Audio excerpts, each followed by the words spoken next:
What's up, Gunpla Modelers? This is Strider Prime bringing you a part 2 of my swag review for the New York Comic-Con show 2012. And my last video we discussed all the paper and comic books and magazines and paraphernalia that they've handed out during the show. But now we get to the nice stuff, which is basically all the other materials that I picked up. And Gundam kits. First up is back at the Western Digital section. Besides getting, signing up, because you were signing up for stuff and hopefully winning a Western Digital router or something like that, I also got this cool little Western Digital tote bag. Something to give to some of my families who definitely need it when they go to work or something like that. There are other small little stuff that I got, but it's inconsistent and I don't think it's worth showing, so let's get to the nice stuff, and that is the t-shirts. And first up is a t-shirt from Legendary Films. This one I got at the Legendary Films booth. They were previewing at the time, what they were previewing. They were in the process of previewing a new series or a new movie that David S. Goyer was about to talk about at the time. And I did see the prototype suits or prototype armor for the new monster robot movie that's coming out next year called Pacific Rim. I would love to attend it and maybe ask a question, because I think he's also tied in with the next Godzilla movie for 2014. But that never came into fruition. Next booth was the Ford booth. They were showing off all the Ford cars and trucks and things like that. And I also got this blue shirt from Ford that says on it, New York Comic-Con. This is pretty nice. I like blue. The next t-shirt was the booth for the Assassin's Creed preview, and I got an Assassin's Creed shirt there. I'm not a big fan of Assassin's Creed. I acknowledge it's a cool game, but yeah, I'm not gonna get it. Another panel that I saw was something called the Nerdist panel, as you can see there, and it has this weird little symbol here. And this is the panel that I actually stopped by, where they were showing off the 3D printer. Now, somebody actually posted a question on the page asking how much that 3D printer was. Now, let me explain something to you. I've read about 3D printers in the past, and usually they cost somewhere around $3,000 to $4,000, and they have only enough space to make an item or an object basically within a 6x6 range. This one is I think double or triple the amount of size, and it's gonna retail at $2,200.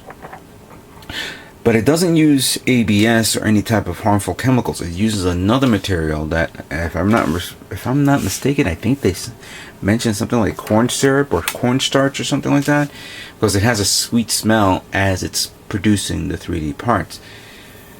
Now, I'm going to tell you guys something. I've mentioned this before. Eventually, that device is going to get cheaper. As the years pass, it'll go down to $2,000, $1,500, $1,000, maybe $500. And within maybe 5 to 6 years, we'll see 3D printers as a common item, just like we see our normal printers. But why would we want a 3D printer? I'll let you guys figure it out. Next up is the Marvel's Heroes t-shirt, which I think in the back it shows off the logo name. Yep, there it is. This one I had to go, this is the one where I had to use, collect all these cards just to get this. And I like this t-shirt. By the way, some t-shirts I'll be giving away to my families and friends, others I'll just, keep for myself. Here's another t-shirt that I got from that, I think in one of my videos it shows like a guy creating like a mask type device, like an artist that makes monster things, and this one's called Flavored Monsters. And apparently the whole thing of flavored monsters is not to stop smoking. That's pretty much the theme, is to stop smoking. Yeah, alright, fine. Stop smoking. The Bandai booth panel, which of course had the little card that I had to go around to get a punch mark on it for each booth, gave me, yielded the Power Rangers Mega Force t-shirt. This one, I wish I can give this as a birthday gift to you-know-who. Who will appreciate it more than I do.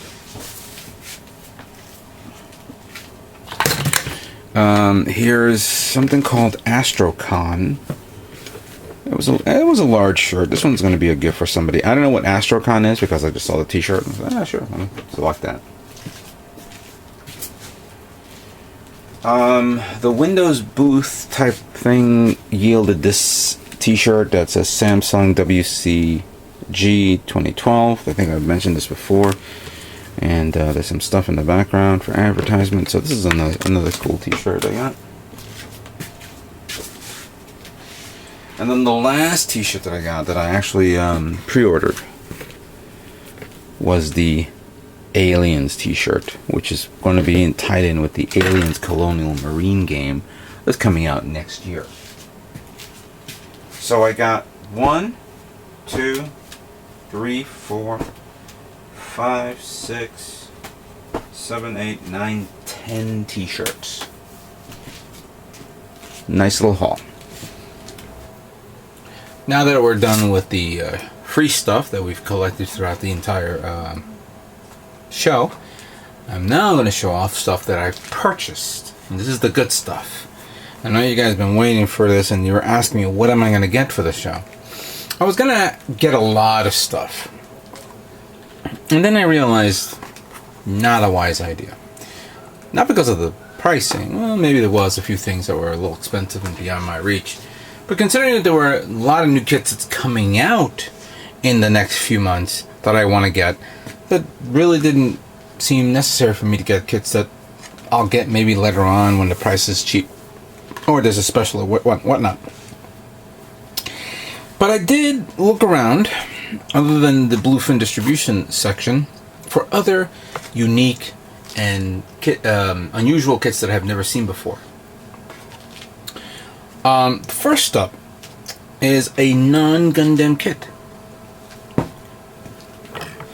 This is a Transformer plastic model kit. Got Cross Guy, I think it's pronounced, or Gaia Cross set. Basically, it's 4 or 5 of these little robots. And as you can see here, there's 2 here. Let me zoom in. We have a robot that looks like it's a drill, transforms into a drill type robot. Then we have a vehicle. Then we have one robot that turns into a tank. Then we have this one that turns into a fighter. Then we have a fire engine. And then we have a space shuttle, followed by a boat. And then if you merge them all together, you turn this into this robot, which is kind of cool. I can't tell which one it is. I guess I'll have to open it to see. But there was one guy who was selling both of these, and I think they were selling 2 of these, and I got it for about $6. I think eBay has it for about roughly the same price. The only difference is there's another $2 to $3, maybe $4 more for shipping. And I kind of said, why not? I missed out on buying those Transformer model kits that I saw at Image Anime a while back. And I thought this would be sufficient, and it's kind of unique. Never had this kit before. Now then, this was actually the Friday. This was all the stuff that I picked up on Friday. Continuing on, at the same place that I picked up that little guy, I picked up this big guy. The 1/200 scale Wing Gundam Speed Grade Collection.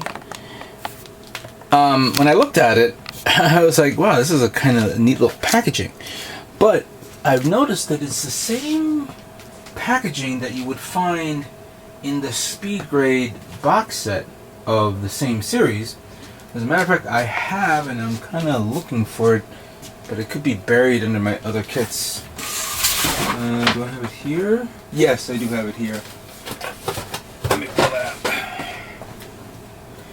Here's the Speed Grade collection of the Zeta Gundam that I picked up a while back.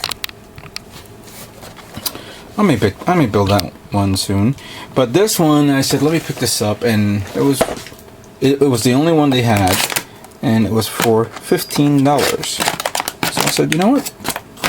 It's mine. It's rare. They don't make these anymore. I thought it would be a cool idea to get this. The next kit that I got.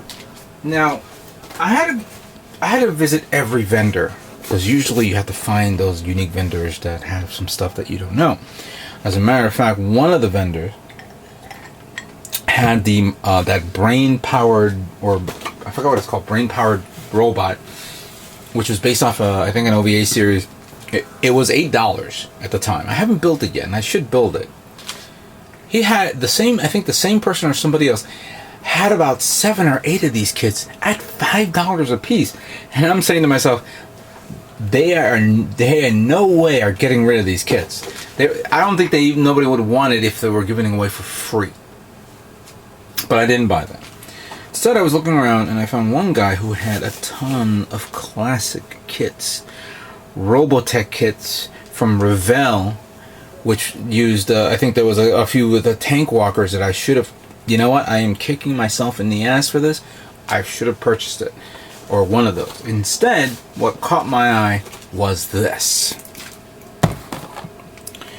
The 1/44 scale Dodai 2. Hopefully I pronounced that right. Principality of Zeon Air Transportable Bomber. So basically, it's a bomber type vehicle that also acts as a transport for mobile suits. As you can see there, it's very detailed and has landing gears. I don't know if it's retractable or you have to put them on. But this will go very well with my base jabber. This is actually a cool kit, and I would like to definitely work on this for maybe a future build. Yeah, really for a future build. This kit is an expensive kit because it's part of the EX line, and it cost me $20. Normally, this kit would normally sell for $40. So I got myself a good deal. And on a side note, I don't know if anybody got this. He was also selling the 1/44 scale and 1/100 scale DOP fighters. Not too fond of getting the DOP fighters, but something told me I should have gotten it. $20. And so you know, that was Friday. When I went back Saturday, the DOP fighters were gone. He did have other classic kits that maybe I was thinking of getting, which was the 1/1500 scale space battle or pirate battleship Arcadia from the Captain Harlock series. And since Bandai is coming out with a new Captain Harlock ship, it would have been interesting to get, but I wasn't prepared for that yet. Alright, so that was Friday. When Saturday came along, I was too busy, you know, hunting for shirts. And when everything was all said and done and the show was over, and I was about to collect my kits, I said, let me pick up a model kit here and there, something. And I was like, should I get this? Shouldn't I get this? Do I want that? Is this necessary? And in between flipping things around and trying to figure out what I want, in the end, I picked up this little guy. The 1/44 scale AG Gundam H3 Orbital from the H series. Yes, I know what you guys are saying. Why didn't I get the high grade? I don't know. Didn't feel like getting the high grade. Really didn't. As a matter of fact, I'm not even thinking of getting the high grade Fortress, because I got the AG Fortress courtesy of Gundam Planet. But I thought these were okay. I didn't feel like getting the high grade, another high grade, even though it's going to be a 1/44 scale. But I do like the design, and I said, you know what, for $11, it's not bad. And at that point, I was now leaning towards a master grade. I did not know which master grade to get at the time. And then I realized I don't want a master grade, because I have a lot of master grade here that I like to move on to. But I did want to get something to, I guess, end the show on a high note. Or in a, high note for me. And I got this. 1/44 scale real grade Justice Gundam from the Gundam Seed animation series. This will definitely go well with my Freedom Gundam, which I was looking at that kit before, and I said, God damn, that is a good looking kit. Its design features and its uniqueness pretty much stands out for what it is. So much so, I'm not doing this now. I'm going to do this later on. Maybe beginning of the calendar year of 2013. I think it's going to be my first real grade for me to paint. But not now. Not now. So there you have it. Oh, by the way, this was $35. So there you have it. 5 kits from the show. Wasn't thinking of buying any more stuff. I have a lot of things to do, a lot of projects. But right now, I'm gonna have to tell you this. I am somewhat mentally exhausted. The diorama took a lot out of me. The Godzilla build was also pretty strenuous, but came out more pleasing than I believe. And I know that I'll be working on the diorama kit for next year for the MosquitoCon show. It's salvageable. It can be modified a bit more. It could be enhanced, like I mentioned before. So, at this moment in time, I'm going to be working on some smaller, quicker projects for you guys to watch. And then, as November rolls along, I'm then going to be focusing on some bigger kits. Master grade kits. Something that you guys have been waiting for a very long time. I'd like to thank all of you for watching. I'd like to thank all of you for your support. And what can I say but stay tuned for more Gundam models yet to come. Take care.